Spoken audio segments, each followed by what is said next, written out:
Fraud பையன். நாங்க அண்ணா clothing Panipat கிழிஞ்சிருக்கு தெரியுதா?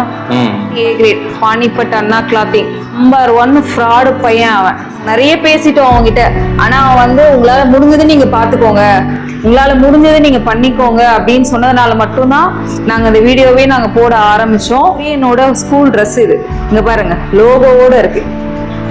இந்த மாதிரி எல்லாம் வச்சு சேல்ஸ் பண்ற, தயவு செஞ்சு நாங்க ஏமாந்த மாதிரி நீங்க யாருமே ஏமாறாது அப்படின்ற அந்த ஒரு நம்பிக்கையில வாங்கினோம். அவன் வந்து மொத்தமா எங்களை ஏமாத்திட்டானா. ஆனா நான் உங்ககிட்ட ஒரு கேள்வி கேட்கிறேன், நீங்க அங்க நேர்ல போய் பாத்தீங்க, எப்படிதான் இருந்தது அந்த துணி, அவன் இடம் எப்படிதான் இருந்தது, நீங்க எப்படிதான் அந்த துணி எல்லாம் பார்த்து நல்ல துணின்னு சொல்லி கிட்ட வந்து பண்ணீங்க? இதுல எத்தனை % டேமேஜ் போயிருக்கும், எத்தனை % நல்லதா இருந்திருக்கும்? அதுல ஃபீல் பண்றேங்கிறத விட நான் இங்க வந்ததுக்கு காரணமே நீங்க எனக்கு வீடியோ கால்ல காட்டியிருந்தீங்க இந்த மாதிரி வந்திருக்குன்னா.